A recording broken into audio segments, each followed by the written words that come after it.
Thank you for joining us. My name is Eric Zoll. I'm here with my wife, Diane. I'm Alan Carniol.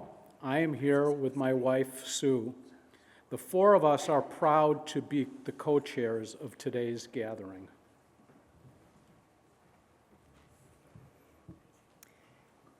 During this auspicious time between Yom Kippur, a day of reflection and atonement, and Sukkot, a time of great joy, we gather once again as a community.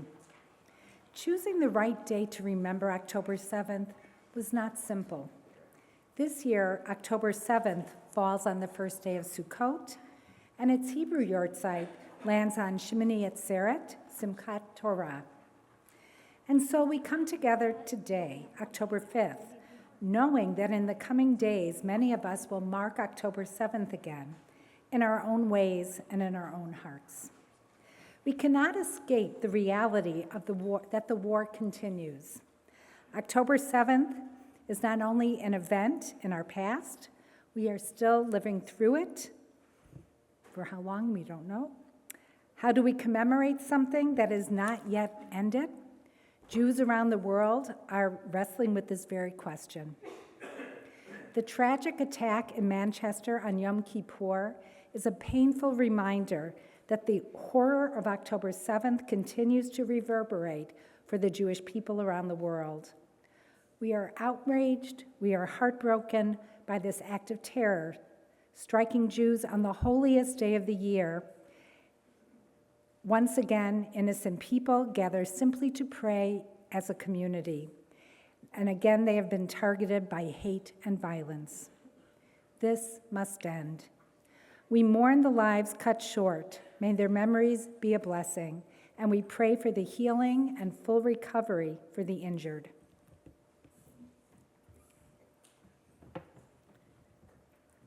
Our lives has been forever altered since that day in October 2023. Each of us carries the weight of the horror that day. Each of us experiences Jewish life in the diaspora through a new lens. Life in the diaspora now looks different. Jewish memory now feels different. And yet, through uncertainty, we hold fast to tikva, hope. Hope for the release of the hostages, hope for an end to the violence, hope for peace for Israel and for all of us. We are watching closely as the ceasefire proposal is considered. We hope that Hamas is serious about choosing peace and will return all remaining hostages 728 days later, so that after 2 long years, this war can finally come to an end. Today, we invite you to join us on a 3-part journey, from remembrance to reconciliation to resilience. This will not be a typical ceremony. In the second part of our gathering, you will have the chance to reflect and explore what reconciliation means to you. In the third part, we will come together again, ending in a place of resilience and hope. We begin with remembrance. It has now been 2 years since the horrific violence and devastation of October 7th. What do we remember most? What endures with us? What erodes from our memory as we try to function day to day? The video playing as you enter today brought those memories back into sharp focus, reminding us why we are here together.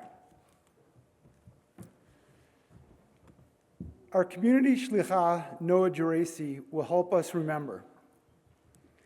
Noah arrived in Milwaukee in August 2023, just weeks before life for all of us changed dramatically. Her shlichut turned out to be far different than she could ever have imagined. Through it all, she has shared her strength, her voice, and her heart with our community. We are deeply grateful to have her presence here in Milwaukee today and every day. The first time I spoke before this community was on Yom Kippur, 2023, at Congregation Bet Israel Ner Tamid. I shared the story of my sister-in-law's grandfather, Baruch Pikar, who fell in the Yom Kippur War. 50 years later, I ended with a prayer that the death of those who fell would not be in vain.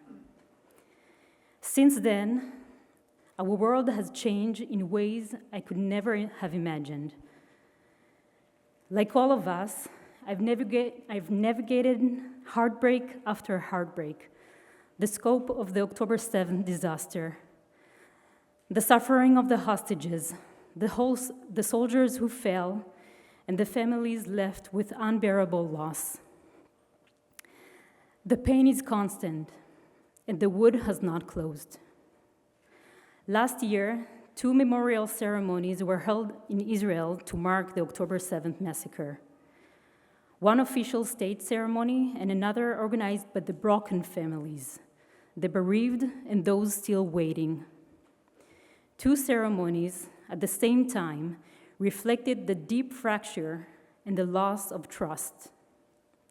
This year, too, Israel will hold 2 separate ceremonies, but unlike last year, the family ceremony will take place on October 7th, while the official state ceremony will be held on October 16th, the 24th of Tishrei. Ceremonies hold an important place in Israeli remembrance culture. Yet, if we face reality, in Israel, people live with the sights and sounds of October 7th every single day since 2023. The memory still feels raw, as though time stopped then and has not yet returned to its natural rhythm. And yet, with all the shattering came also a sobering, a maturing, a growing closer to ourselves. The words of the Israeli artist Beri Sakharov echo in my mind. A broken heart is a whole heart. Lev shavur hu lev shalem. Experiencing October 7th here in Milwaukee, far away from my natural circle of support, was not easy. Yet, it was here that I learned about the power of community and the comfort that lays in simple acts of care between one person and another. My heart was filled with every embrace, every casual conversation, every initiative on behalf of the hostages, the soldiers, and the affected communities. The ability to express our shared destiny through words and actions carries with it the power of to heal, and to strengthen. This is the story we must continue to tell, so that the lives we lost will never, ever be in vain. Please rise for the prayer for the soldiers. מי שברך אבותינו אברהם, יצחק ויעקב, שרה, רבקה, רחל ולאה, הוא יברך את חיילי צבא הגנה לישראל, העומדים על משמר ארצנו וערי אלוקינו, מגבול הלבנון ועד מדבר מצרים, ומן הים הגדול עד לבוא הערבה, ביבשה, באוויר ובים. ייתן אדוני את אויבינו הקמים עלינו נגפים לפניהם. הקדוש ברוך הוא ישמור ויציר את חיילינו מכל צרה ומצוקה ומכל נגע ומחלה, וישלח ברכה והצלחה בכל מעשה ידיהם. ידבר שונאיהם תחתיהם ויעטרם בכתר ישועה ובעטרת ניצחון. ויקוים בהם הכתוב, כי אדוני אלוהיכם ההולך עמכם להילחם לכם, עם אויביכם להושיע אתכם. ונאמר אמן. Please sit. October 7th at 6:30 in the morning, I was asleep in Tel Aviv. The sirens wailed. I heard them, but my jet-lagged brain rolled me over. At 7, my phone rang. A friend's voice, "Are you in your safe room? We're under serious attack." Within minutes, Hamas had launched more than 1,000 rockets all over Israel. I turned on the TV, coverage had just begun. As I always did, whenever rockets came from Gaza, I called my friend of 50 years, Vivian Silver at Kibbutz Be'eri. She said she was fine, but had to go. Her sister was calling. By noon, my text was too late. For weeks, she was thought to be a hostage. Only in November were her remains identified by archaeologists.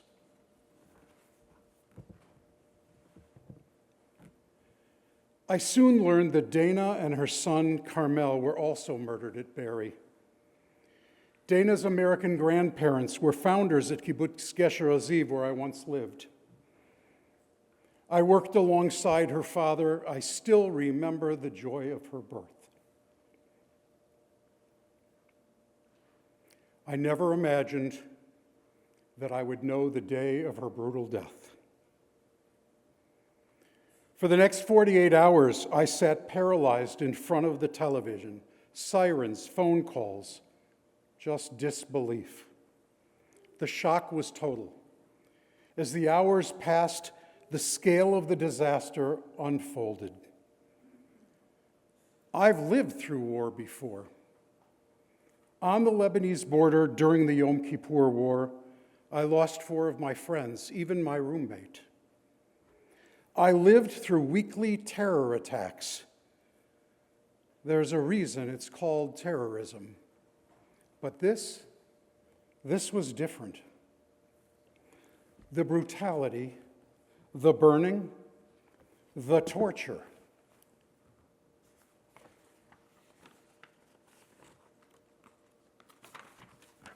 Children killed before their parents, parents before their children. The depravity defies words. It is impossible to comprehend. And yet our people endures. We survive, we persevere. On that first day, soldiers mustered to their units before they were even called. When the mobilization orders came, 130% showed up. At home, Tanya urged me to stay inside, then not to go south, and then finally, turn off that TV, get out, and go volunteer. So I did. I began collecting food, then joined a makeshift logistics center run by brothers and sisters in arms, the civilian reserves. Families who fled the South had nothing but the clothes on their back. We collected clothing, food, donations from companies. Apartment lobbies filled with supplies as we packed them until they spilled into shopping center garages. It felt like the whole country was mobilized. If you weren't in uniform, you were helping. Restaurants cooked for soldiers. Roadside picnic sites became round-the-clock mess halls. The sense of unity was overwhelming. I joined startups that scraped Hamas videos using facial recognition to identify hostages.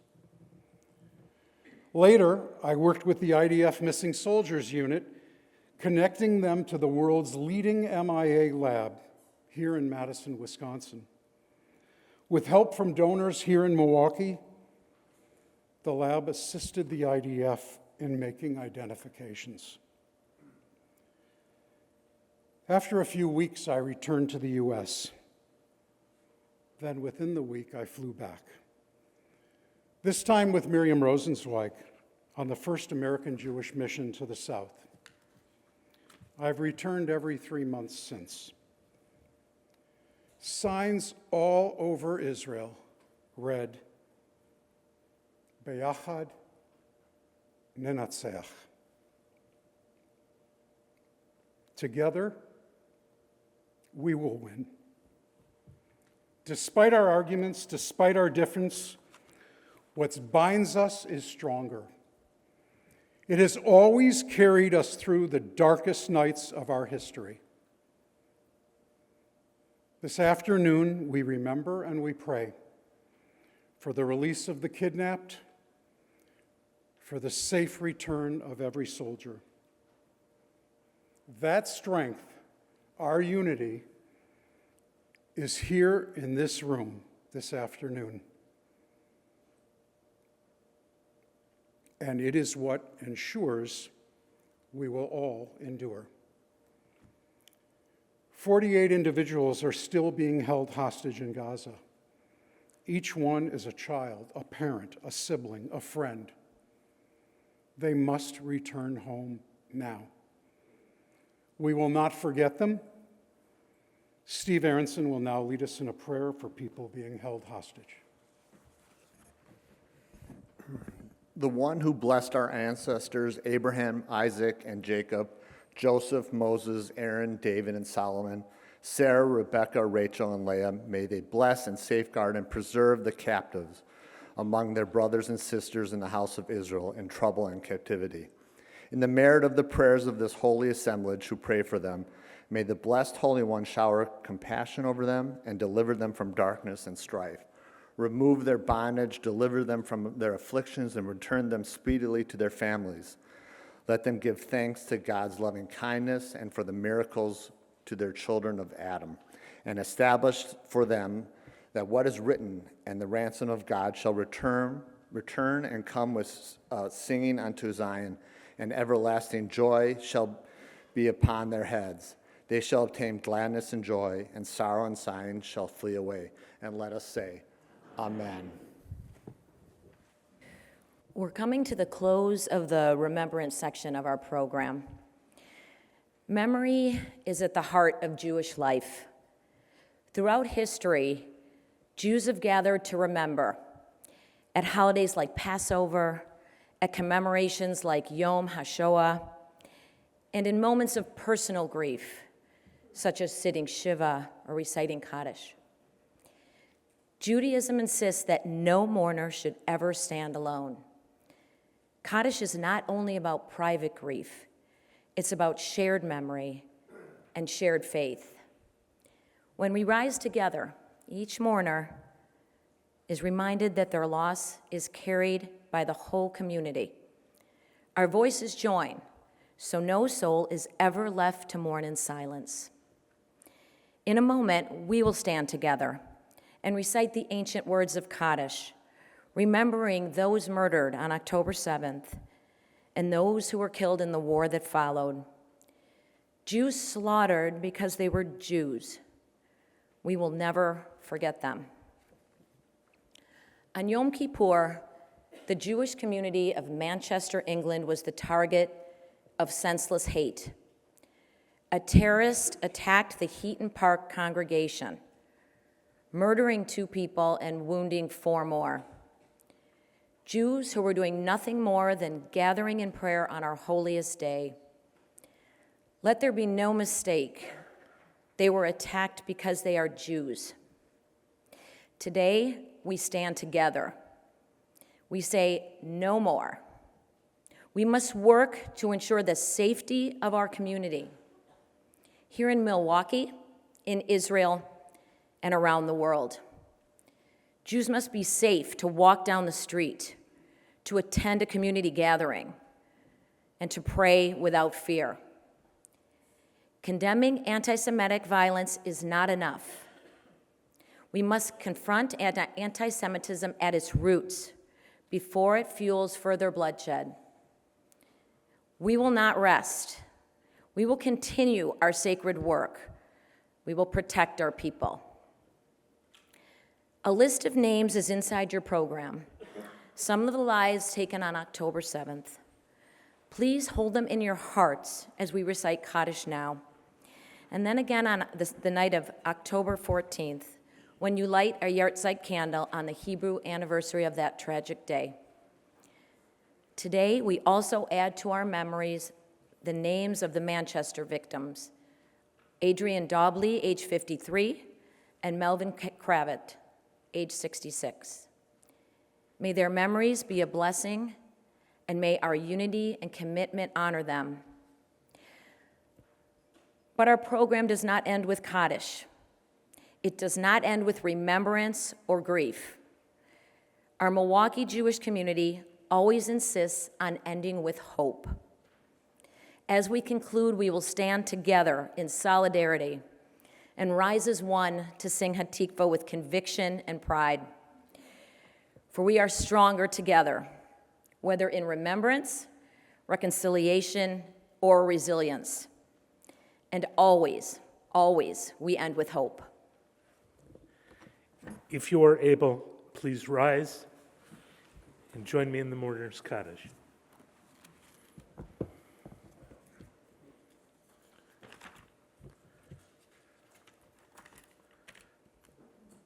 Yikadal Vidkadash Shemei Rabbah Biama Devarute Mikmalhute Vahayakon Vigumikon Uvahe to go Beit Israel Bagala Uzman Kariv Rimru Amen Yesh Maram Rabba Minch Yit Barak Vish Tabak Vit Par Vit Raman Vit Nazay Vit Hadar, Vit Ale, Vit Halal, Shmei, Dugusha, Briu, Le'emin, Rishirata, Tushpekata, Venechamata, Damiram, Vilma, Vimru, Amen. Yehe, Shlama, Rabba, Min Shemayim, Vahayim, Alenu, Vilko Yisrael, Vimru, Amen. O say Shalom, Bimrumav, Hu Yaseh Shalom, Alenu, Vilko Yisrael, Amen. As we prepare to enter the second part of our program, we shift from remembrance to reconciliation. Each of us processes trauma and grief differently. And this next step gives us the chance to explore those pathways in smaller groups. We invite you to choose the workshop that speaks to you most at this moment. The options and their locations are listed on the screen and in your program. Staff will be in the hallway to help direct you. We'll spend about 40 minutes in these sessions before returning here to the Daniel M. Soroff Community Hall, where we will close our afternoon together in a spirit of resilience and hope. Excuse me. Our program cannot end with resilience until we rise to sing Hatikva together, shoulder to shoulder, proudly in one voice as one community. So now please head to the workshop of your choice, and after that, we do look forward to seeing you back in here together for our closing program. Many people in our Jewish community and in Jewish communities around the world have felt overwhelmed, angry, often scared by the terror attack on October 7th and the significant rise in anti-Semitism since. We all have lots of opinions about what we each could or should do to respond to anti-Semitism. Today, we are going to examine different approaches with an understanding that we each may have different comfort levels and needs to what may be the right thing for us to do. Benji Rosenzweig is a commercial real estate executive, public speaker, and entrepreneur with a deep commitment to community, identity, and storytelling. He has led complex corporate, retail, and urban development projects with a focus on revitalization and mission-aligned growth. He is a TEDx Detroit speaker and seasoned public presenter with expertise in storytelling and corporate consulting on special needs, advocacy, and nonverbal communication. Benji is a participant in Open Door Media's amplified program for Jewish content creators and is supported by Reboot, a national organization that fosters Jewish creative innovation. In 2023, Benji launched Storied, a multimedia nonprofit platform that celebrates Jewish collaboration and contribution to modern music. Originally conceived as a live performance series, Storied has grown into a touring production, podcast, educational tool, and digital storytelling ecosystem. Through narrative, music, and intergenerational engagement, the project aims to center joy and pride in Jewish cultural life. Benji uses his voice and talents to speak out against anti-Semitism and anti-Zionism through a diverse social media network. You forgot one other small detail. Miriam's much younger. Much older. She's Oh, much actually older. She's much older sister, yes. He's I'm the much younger brother. That's what I meant to say. Thank you. So our next speaker here does not need much of an introduction. Roberta is the Executive Director of the Jewish Community Relations Council of the Milwaukee Jewish Federation. Deeply committed to ensuring the safety and security of the Jewish people and protecting the rights of all Americans. Roberta works to build bridges with other communities, to respond to issues of concern for the Jewish community, and to represent the Milwaukee Jewish Federation to the broader community, including the media. In all the communities where she has worked, Roberta has cultivated relationships with community leaders, educators, interfaith leaders, law enforcement professionals, political leaders, and media representatives. Roberta, will you take a few moments to review how you define your responsibility to recognizing and responding to anti-Semitism and anti-Zionism? And Benji, can you tell us how you found yourself in this role and how you see your role and responsibility? Sure. First of all, Sue and Alan, thank you so much for your leadership. Benji, thank you for coming to be with us for this and to add so much to this conversation. So I'll talk just a little bit, responding to Alan's question about the JCRC's role when it comes to anti-Semitism and anti-Zionism. And I'll start by saying there are two lines in the sand, right, for us. And the first line in the sand is that Israel has a right to exist as a Jewish homeland, and Jewish people have a right to self-determination. And the second line in the sand is that Hamas is a terrorist organization. Those are the two absolutes that we don't waver from. And those are important when we think about the work we all do. The JCRC, and many of you know, we're a team of Kai Mishlov is our Director of Advocacy and Alliances, and Christina LaPalme is our project coordinator. Our team works in the following ways, and we think about responding to anti-Semitism and anti-Zionism in proactive and reactive ways.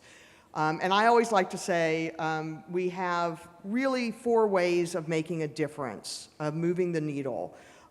Relationships, elected officials, interfaith leaders, business and community leaders, education, teaching people what anti-Semitism is, and by the same way what it isn't, and what anti-Zionism is and what it isn't, and how it impacts the Jewish community and our allies. Advocacy, teaching members of the Jewish community and our allies appropriate messaging in words and delivery, and we'll talk about that more in a second. Legislation, focusing on working with our state legislators for funding for security. The Milwaukee Jewish Federation will spend probably over $2.5 million helping keep 72 Jewish organizations throughout the state safe, where people can gather to worship and study and socialize. And we also, as many of you know, the JCRC maintains an annual anti-Semitic audit. It's a taste of incidents and issues which occur across our state that we use when we're talking to legislators, that we use when we're talking to allies about why we need people focused on anti-Semitism, what's happening on the ground. We must always, as an organization, as the Milwaukee Jewish Federation, of which we're a program of, we must always focus on safety and security first, right? Our tradition teaches us pikuach nefesh, that saving a life comes before anything else. And so whenever we are deciding whether or not to make a statement, whether or not to be interviewed, whether or not to show up in particular spaces, or to invite people to show up in particular spaces, we have to think about safety first. And I will stress that this is not a, oh gee, something bad might happen, right? We have seen in Manchester this last week, But in April, we saw Governor Shapiro's house. A few weeks later, the horrific murder of the 2 Israeli embassy staff members. A few weeks later, the firebombing of peaceful folks in Boulder who were just bringing recognition to the hostages, right? It's not, gee, something bad might happen. It's happening now in this country. And we shouldn't be scared, but we should always be prepared. And so let me just make a couple other comments. Our message is strongest when it is supported by members of the Jewish community and our allies. And that's why relationships are critical. I just got, this last week, messages from interfaith leaders expressing their horror at what happened in Manchester and expressing support for our Jewish Federation. Those relationships have to be in place before bad things happen to truly have support. And by the way, both ways. We reached out to Church of Jesus Christ, Latter-day Saints, friends here with the horrific attack of the church this last week as well. It's not been a great week.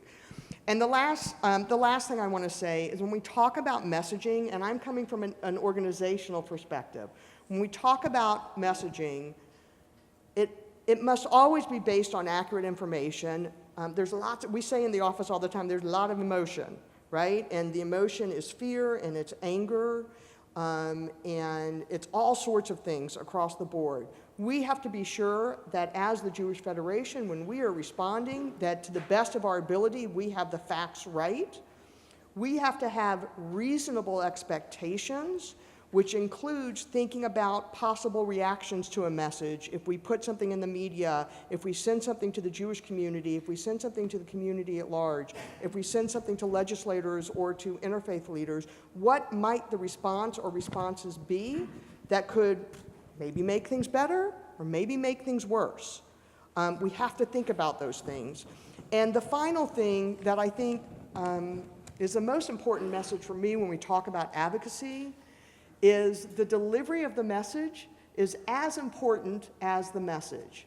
If we're yelling and screaming and crying Gewalt at somebody, chances are they're not going to listen to the message, they're going to pay attention to the behavior.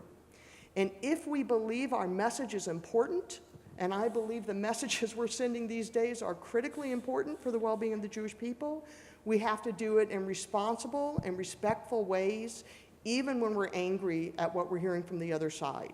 If we want people to hear our concerns and to potentially respond in ways that we care about, we have to deliver the message in a way where they're going to be willing to hear it and not just feeling defensive. And I think that's critically important for all types of advocacy. Round of applause for that, because that was... Thanks, buddy.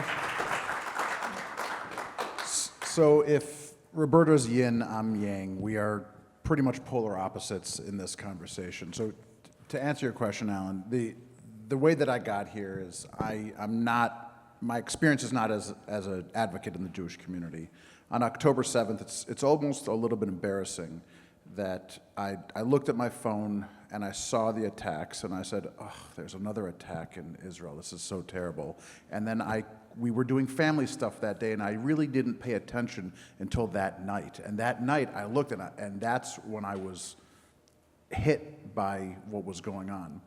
But what got me, one of the things that got me, was seeing my friends change their profile pictures to paragliders with Palestinian flags. And when I saw that, I said, what are you talking about? What are you doing? What is that? And they said, well, Zionism is racism, and just they went down the party line of these talking points. And I said, I'm a Zionist. What are you talking about? I said, they're taking my family hostages. They're raping and murdering. They're doing all these things. And their response was, don't worry, Benji, you're one of the good ones. I said, no, I am not. I used some more expletives, right? I mean, I am not one of the good ones. And I come from a world, as you were describing, in music and in the special needs community and in the recovery community. And I never talked about Israel. I never talked about Jewish community. I never talked about Zionism. I was talking about those things. And so people looked at me and they said, Benji, you're saying that you're a Zionist, but Zionists are racist, and I don't think you're a racist. Can you explain that to me? And I said, well, instead of answering that question to you, I'm going to make a video about it. I'm going to post it so that all of our friends can see the answer. And when I did that, every video I posted caused 5 more questions, and I just kept on responding to the questions that my friends were asking me. And I built a lot of bridges and created a lot of allies of people who were saying, oh, I thought that Israel is an occupying state. I didn't realize that. And when I explained it to, actually, I think it was 10 weeks. For 10 weeks after October 7th, every Saturday I got on Zoom, and I invited anybody who wanted to come to just ask questions and get answers. And all I was doing was answering people's questions. And what I found was that people were reaching out to me and saying, I'm afraid that I'll get fired if I say the things that you're saying. So thank you for saying that. Or I'd like to say that, but I don't have the vocabulary to say that, or I can't get in front of a camera, and all these reasons why they weren't doing it. And I said, you don't have to. Just comment, amplify it. Just help me get that message out there. And all I was doing was answering the questions. And what I found was that the people that I'm speaking to are people who are often saying to me, my daughter came home from college and asked me these questions, and I don't have the answer. Can you answer the question? And so I make a video about that. That's a very reasonable, if your daughter's and you don't know how to answer, that's a great, and that sort of launched what is now me posting just about daily about current events, what's going on. I'm not a news organization and I'm not a federation. I'm a person who's able to talk. I'm not the guy who's going to sit in the car and cry. I'm not the guy who's going to yell at the camera. I talk factually and straightforward. This is what's going on. This is what's happening. This is the message. This is how we can move forward. And it's very time consuming, right? It's exhausting, but it is important because I think about, a lot of people have said to me, I'm concerned about, my job. And I'm like, I'm unfireable, right? I'm a commercial real estate broker. If the company that I work for says, hey, we don't like that, you have to leave, there's plenty of people in the real estate business who would be happy to have me, and I'm grateful for that. But that's the approach that I take is, I'm not here to inflame things unnecessarily. I'm here to get a point across to try to build our community and help our community. Tell people your handles for the different social media pages. I'm at Benji Rosenzweig on Instagram. It's very simple. If you look on Facebook, I'm Benji Rosenzweig. If you look on YouTube, I'm Benji Rosenzweig. The program that you mentioned earlier, I just want to touch on it, and this isn't a commercial, but it's important. What I found immediately after October 7th was that every time Jews gathered, I needed a box of tissues and a therapy appointment. And that's still today, right? We're here to talk about, and we have to push hope at the end because this is a difficult conversation. You go into synagogue and there's pictures of hostages. Every time we get together, every Jewish event is difficult. My father used to say that the two biggest challenges for Jewish continuity are, number one, Holocaust education being the primary focus of Jewish identity, and number two, the Yiddish expression Shvel zu sein a Yid, which means it's hard to be Jewish.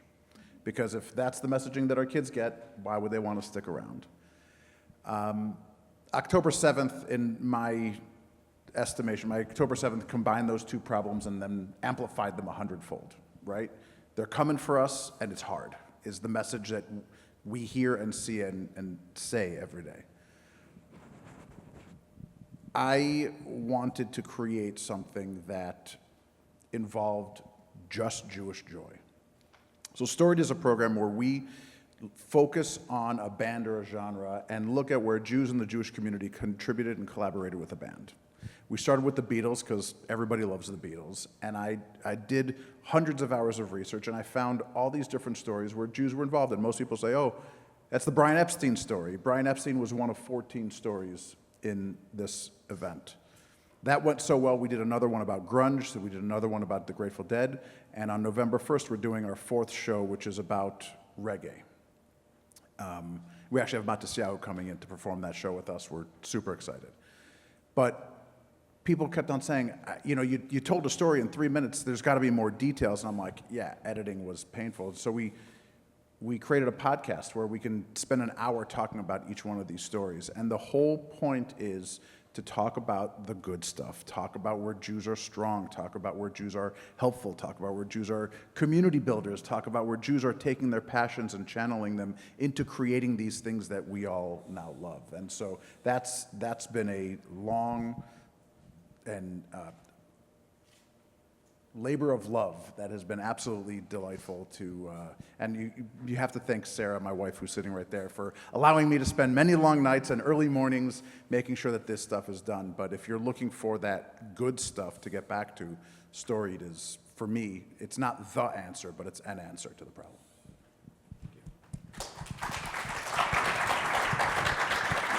We actually have 2 more prepared questions for you, but if anybody would like to pose a question, we're hoping we will have time to get to them. There are, I think Samantha's going to help us out. There's note cards and pens, and time permitting, we'll be able to get to your questions as well. So, Benji, we know you and Roberta had a discussion regarding differences between engagement and advocacy. What is your take on distinguishing between the two and how people should figure out their role? Then Roberta, how is the JCRC and Federation roles similar and different to the important work that Benji is doing? I'm glad I get to answer this one first. So, I think I felt very comfortable coming to the JCC today, and in previous times that I've been here in Milwaukee, I've come to use the gym, and I've come to bring my kids here to play, and I know that this building is safe because I know that Roberta does her job, and I know that the team at the Federation do their job, and I know that the people who are running this community, for lack of a better term, at a corporate level, are very good at what they do, and I don't just say that because of my sister. I know that they're very good at what they do. I believe the same in Detroit. The Federation is really good at that. The Federation's job is to build bridges with people in the community, both in clergy and in the state and the federal government, and make sure that we have an environment that is safe for our children, right? Sending your kids to a Jewish school is a scary proposition when these things are going on. I send my kids to Jewish school because I'm confident that the Federation and the community has created an environment that my children are safe. I am not qualified to do any of that, right? If I call the governor's office, they're not calling me back. When Roberta calls the governor's office, they call her back, I believe, right? I know when, right? Those relationships are there. When somebody is frustrated that something happened, whatever it is, whether it's Manchester or they saw in the news that crazy people are saying something, or their kid's friend posted something on Facebook and you're like, I can't believe that my kid's friend thinks that. The Federation's post condemning what happened in Manchester is not going to make you feel better. Forgive me. I love you. It's not, right? That's not what that post was intended to do. When you're doom scrolling and you come across something that makes you mad, and the next thing you find is me or Lindsay Pinchuk out of Chicago, or Shai Davidai out of New York, or Abi Hamama, or one of 20 people that I can tell you who are also doing absolutely incredible work, but you see one of those posts, you say, oh, right, those people are crazy, and these are my people, and this is the message that I'm sticking with. That's what I'm doing. And so we operate in an ecosystem where I need her to do her job and she needs me to do my job. Because if I don't, nobody's going to show up to the building that she made sure was secure. And if she doesn't, nobody's going to go to the building because it's not secure. And so those two really need to live together. And even in the world that I'm coming from, there are guys, there's a Instagram account, The Dank Judean, and he posts really funny memes. And I laugh, and like we text each other, and I laugh hysterically. I would never post any of the things that he posts. I'm not here to make jokes about like that, right? I take a look at somebody like Johnny Daniels, who's factual all the time, and I'm like, that guy is great, but I don't have the access that he has, right? I don't have the information that he has, and so I use his information and repurpose it in a more digestible format. And you take a look at, I'm assuming you guys know Lindsay, she's just a couple miles down the road, right? Somebody like Lindsay is spectacular. She and I are friends, we get along. She's doing what I'm doing, right? We're doing those things together. We do it together often. That's the space that I like to be in. But, you know, somebody like A.B. Hamara, and you guys are nodding your head over there, so I'm assuming you guys know A.B. I love A.B. I'm working with him on a project right now. I can't do what A.B. does. A.B. gets up and he smacks his hand on the table and he shouts and he's passionate. He's a Syrian lawyer and he yells at the camera and I'm like, dude, Xanax. Like, you know, I mean, he is passionate in a very different way. All of those messages are important because we're all speaking to a different audience and people respond to us differently. So when Benji and I had our first conversation about this, I said, listen, my line is, we impact change 4 ways: relationships, education, advocacy, and legislation. And Benji said, well, hang on a second. We're going to have a different title for this session. He said, hang on a second, Roberta. Not everyone feels comfortable doing all that. And I also said to him, and I had people call and yell at me, we, the Jewish Federation, aren't doing anything, right? Because we can't push a button and fix it all. Which, by the way, I would love if that were so. And so that's how we came to this, because he said, listen, Roberta, everyone doesn't have the capacity or the bravery or the whatever, not necessarily your exact words, but to do that, but they can like a comment or they can repost a comment, and for them that's engagement, right? In their mind, they're doing something, promoting an important message, sharing a message that Benji or other people have shared in appropriate ways with others so it gets more traction. And I think I'm going to sort of steal a little bit from what was going to be another question because of the appropriateness. One of the challenges I think we've all felt for 2 years is everybody wants to feel like they can do something to make it better, right? And one of my mentors in life is Abraham Foxman, who was the former national director of the ADL. And Abe used to always say, and still says, we don't get heart and mind control, right? And so when somebody says, JCRC, Jewish Federation, why haven't you solved anti-Semitism? Miriam will often say, because it's not my job. That's not a realistic expectation. And I would add to that, yes, and we don't get heart and mind control. We can't make someone not hate if they choose to hate, whether it's anti-Semitism, anti-Zionism, or anti-any other immutable characteristic. And so I think what's important in this distinction for me is engagement is finding ways to inform yourself and share that knowledge, and advocacy is doing something 1 or 2 steps more with that knowledge, having conversations at work. Index cards. Samantha has them. If you raise your hand if you have a question, you can fill out an index card. So I think that that's really important, and I also think there's a distinction, and I don't mean it disrespectfully at all. There's a distinction between feeling better and actually doing something, right? Well, I just posted something and told off, this is not the way you operate, but I told off so-and-so, or I yelled at so-and-so because of their post, and I feel better, right? It's like when somebody said to me one time that they were posting something during a presidential election because they needed to make a difference, and I was like, your Facebook post is not going to make a difference on who gets elected president or anything else, right? So that realistic expectation part is really important.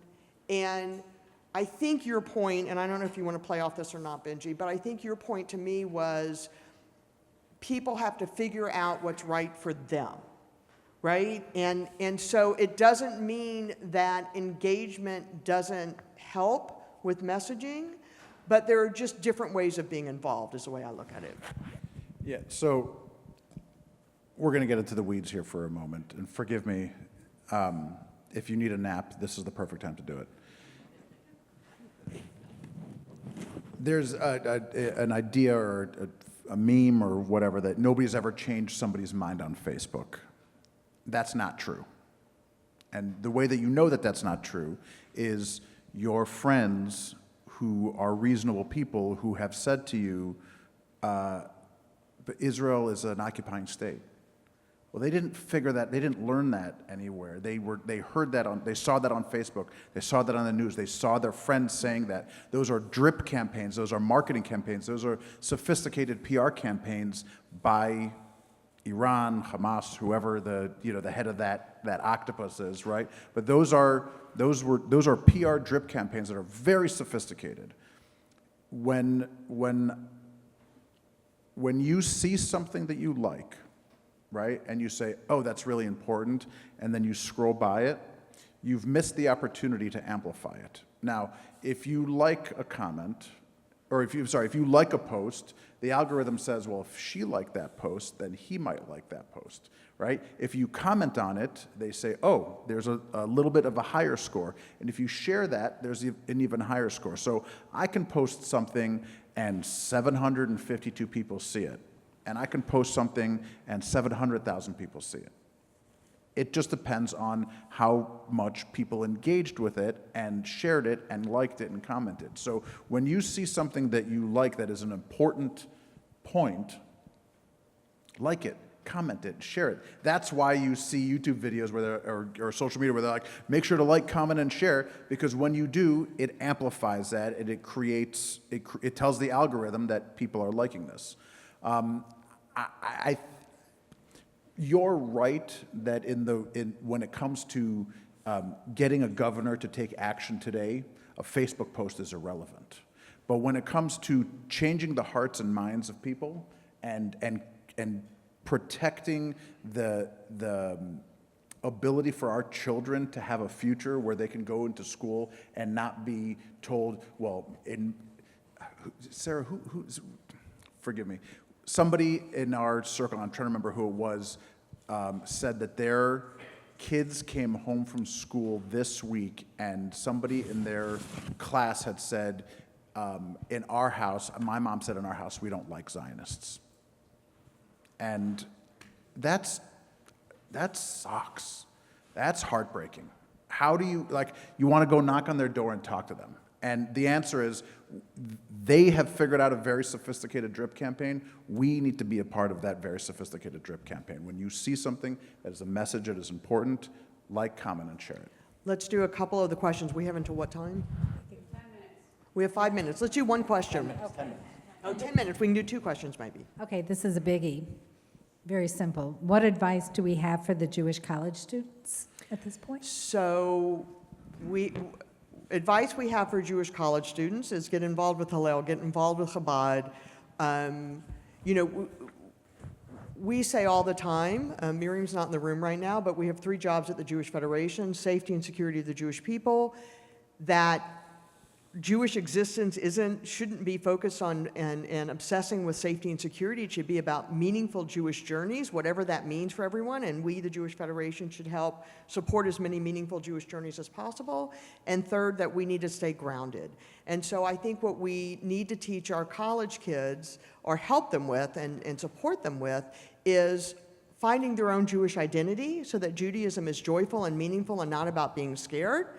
And making sure they know the resources that they have in whatever communities they are. With Hillel, we've got Ali here right now, with Hillel, with our Jewish Federation, with the synagogues, that we are here to help them when and if they have challenging moments, to help them develop relationships with the university administration so that when there are problems, they have it's a difference. Picking up the phone and complaining to someone you've never had a conversation with is very different than picking up the phone and talking to someone you've had a coffee with or you've just gotten to know as a human being. They're very different conversations, right? And so that's part of that important skill set we can teach students to build those relationships themselves, which, by the way, will help them in life as well.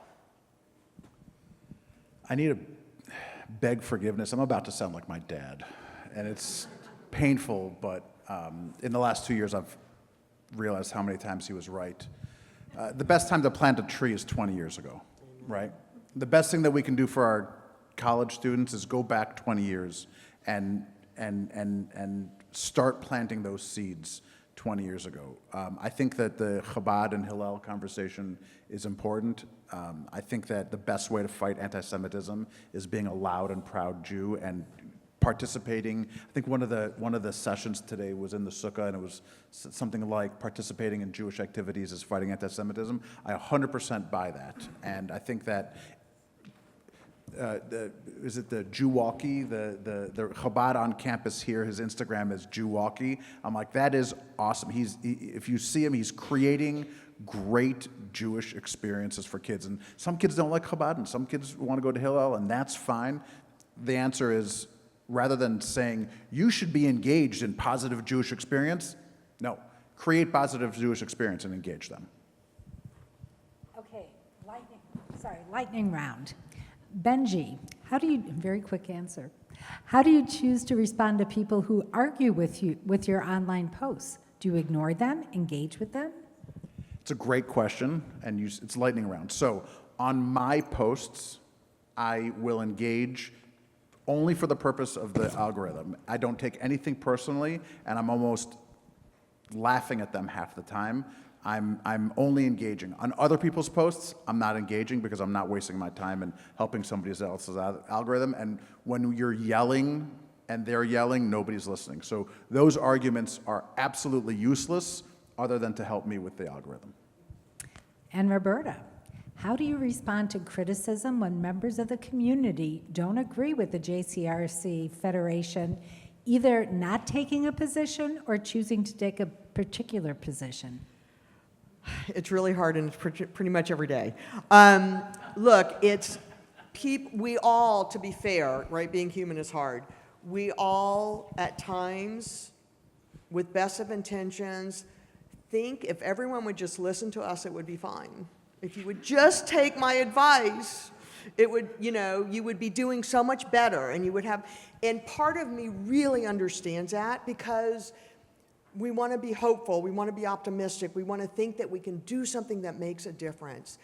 What's the hardest thing to do is when somebody comes, and honestly, it's pretty regularly, somebody comes to me, upset that we didn't say or we didn't do or we weren't yelling outside of a building or we didn't use certain worded sign, is when I say we have to be concerned about the safety and security of our community, and we, the Jewish Federation, any of our departments, are not going to engage or convene members of the Jewish community. I'll tell you a quick story in just a second.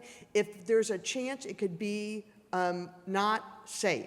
So I'll give you a really quick story. I was the Jewish Federation Executive Director in Margate, New Jersey, very small Jewish federation, like a $500,000 budget, very small. And I was very good friends with the NAACP president, who was also an Atlantic City councilman. I used to watch the sun rise over Atlantic City every day driving to work. And something would happen in Israel or in a Jewish community somewhere in the world, and God bless him, Kaleem would call me at 6:30 in the morning and say, Roberta, I can have the governor there. We're going to have a rally at the boardwalk with 200 people. And I would say, Kaleem, I love you. Jews do not want to be gathered outside right now, right? So we come at it, because of our experiences, very differently. And when people feel like they have the answer, they don't really care what the Jewish Federation, I've learned, they don't care, but we have to still take the deep breath, as we like to say, be the grown-up in the room, try to be grounded, it's really hard some days, try to be grounded, and try to make a decision that includes facts, that includes reasonable expectations, and that is wise. That is about the well-being of our Jewish community and moving forward.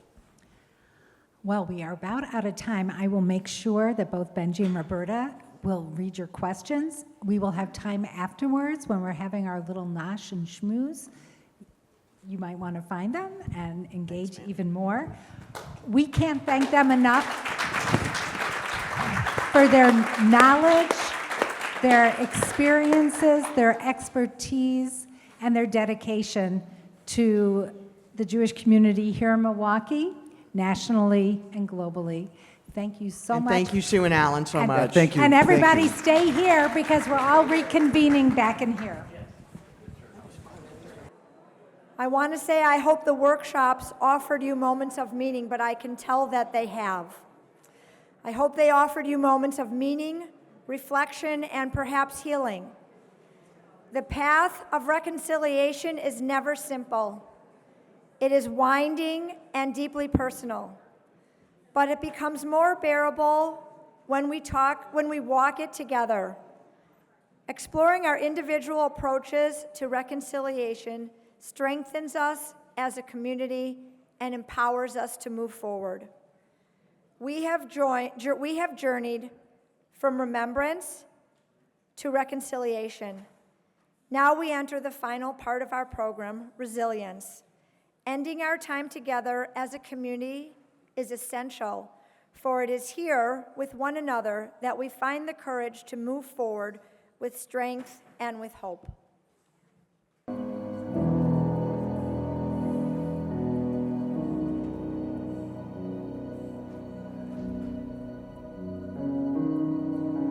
Our lives changed tremendously since that day. I'm not the same person I was before. וברגע אחד העולם משתנה. ממש ככה.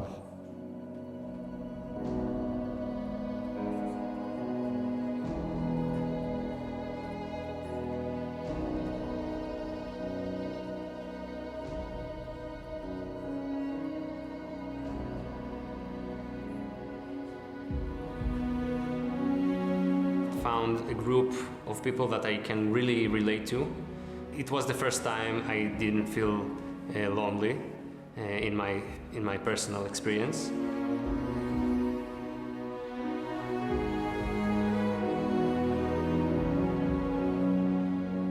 We brought teachers from all over Israel to reduce the gaps that have been opened during the war. בזכות הקמפ הזה בעצם הוצאתי את התעודת בגרות מלאה והשלמתי את כל הפערים שנוצרו בעקבות המלחמה.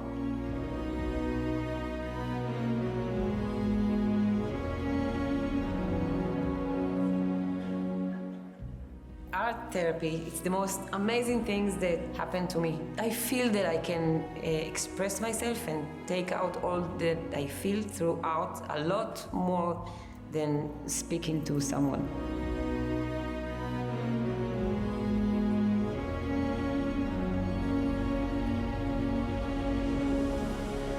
We saw the opportunity to get this emergency loan, which helped us very much. וההלוואה הזאת פשוט אפשרה לנו להתקיים, וזה הציל אותנו.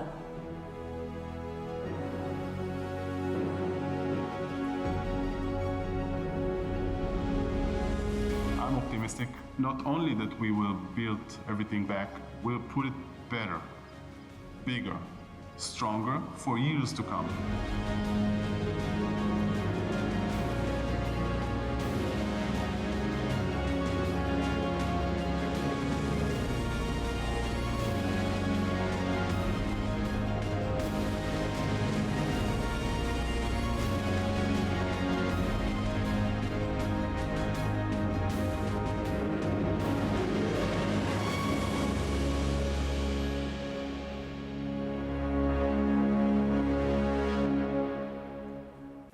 We are Mia and Eitan, the Milwaukee Shinshinim.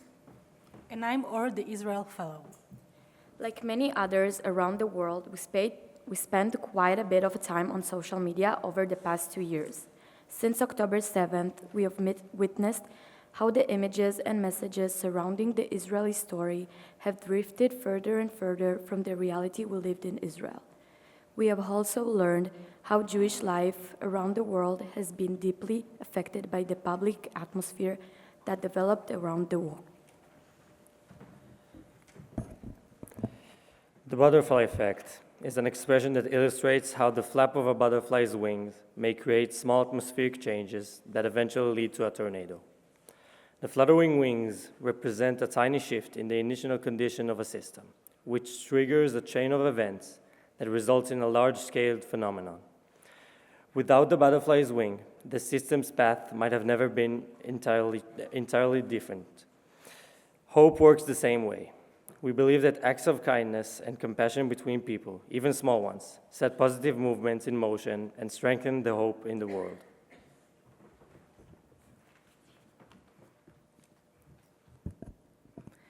We chose to go on shlichut during this time, even knowing it would not be easy. Precisely now, we believe the connection between Israel and the diaspora is more important than ever. We choose to come here to get to know the community, to share our experience of life in Israel, to join conversation about the things that matter to you, to remember and honor our loved ones, and to amplify hope through meaningful and connecting action. May this year brings us closer around the things that unite us, and may we not fear to listen to one another even around the things that divide us. May we, together, create more light and hope. Shana Tova.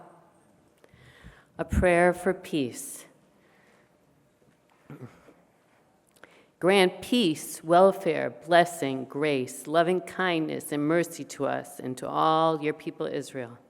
Bless us, God, with the light of your face, for by the light of your face, you, God, has given us the Torah of life, loving and kindness and righteousness, blessing, mercy, life and peace.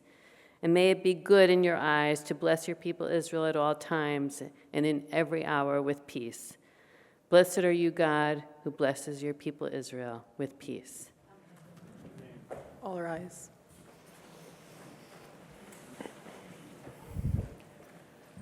Avinu Shabashmayim, Tzor Yisrael v'go Aleinu, Baruch es Medinas Yisrael Rishis, Tzmichas Geulosinu, Hagein Aleinu.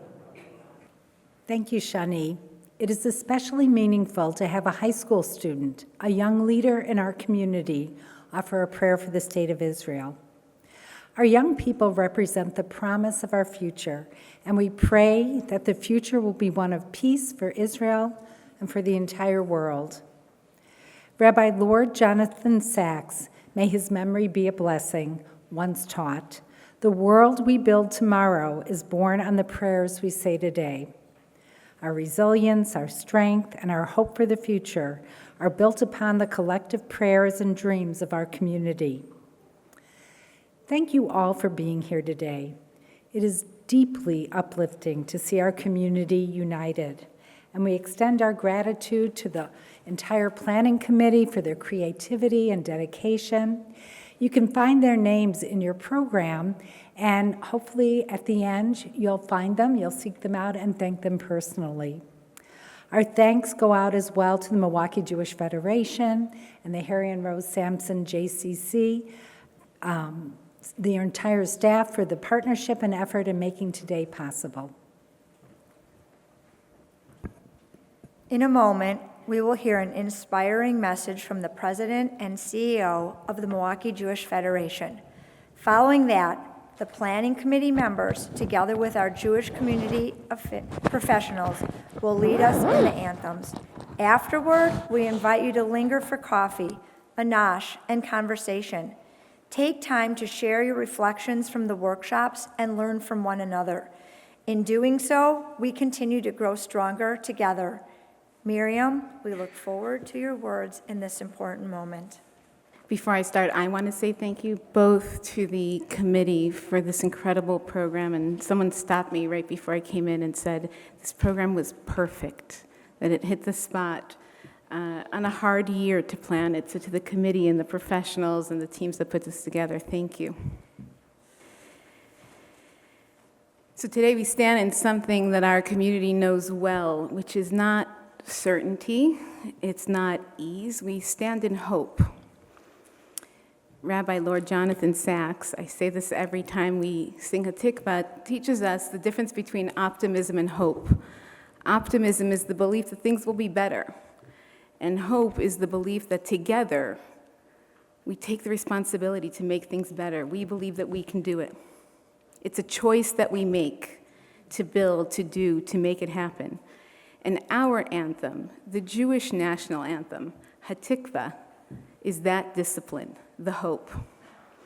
The word Hatikvah comes from the Hebrew word, the root kaf vav he, which means to hope and wait. It's not passive, it's a posture of our spirit. When we sing, Od lo avda tikvatenu, our hope isn't gone. It's not saying how we feel, it's instruction on what we need to do. It talks to us about the past. our grandparents, our aunts and uncles, our grandparents' parents, who sang this song with the belief that together they can make the Jewish state happen, that the Jewish people will be okay. It reminds us of the present, the hope that we have to reclaim the word Zionism today, to have hope for this moment, for the hostages, for the Jewish state, and for ourselves. To stand strong, to remain who we are. And it's a hope for the future. That being Jewish will not be defined only by what we aren't, but what we could be. What we are together in the strength of our community. So when we stand and we sing Hatikva together, I ask you to hear these words and think about those who came before us, those who are sitting next to us, and those who will come after us, and what it means for the Jewish community to hope together. Our hope is not lost. That's not a belief, that's a knowledge that together we make that happen. I would now like to invite my partner, my other partner, Mark Shapiro. She's all yours, Matt. I would like to begin to invite rabbis, professional staff, and the committee to start making your way up here so we can sing the anthems together. I promise you want them closer to the microphone than me. We just finished Yom Kippur. We just finished the days of awe. We heard the sound of the shofar each morning in the month of Elul to call us together, to awaken us to shatter where we were. And then we heard it blasted, one Tikiyah Gedolah, together as a community as the sun set. And we had three things to do then, and I think they continue on: tefillah, teshuvah, and tzedakah.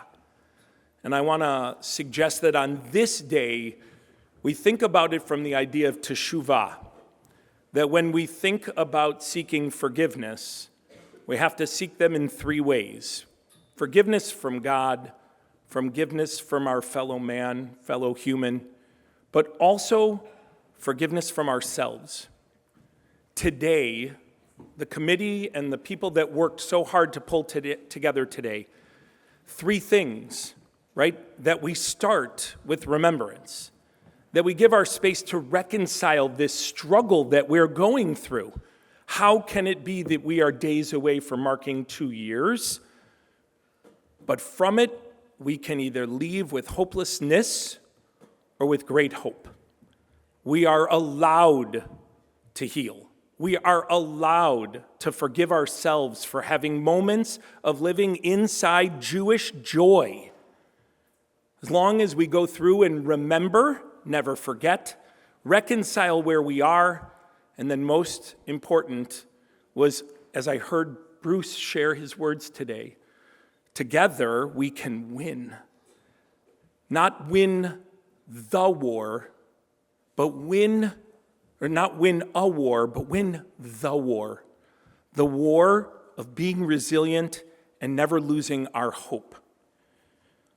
Let love, a burning flame, forever ignite, from courage born in our darkest night, for in shared grief and in the shared endeavor, when we sing Hatikva, a future blooms, where hope sustains us forever.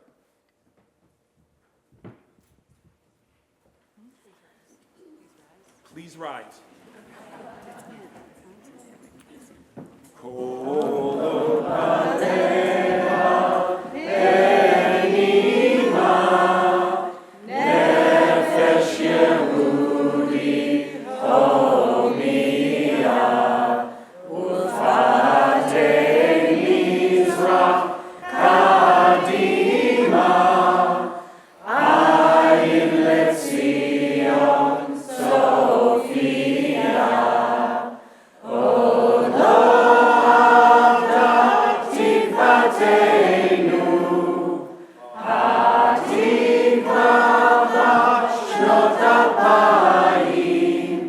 להיות עם חופשי בארצנו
as you are hopefully not exiting, but instead just moving back to grab a little nosh, take a moment to share perhaps that moment of hope you found in your breakout session with each other.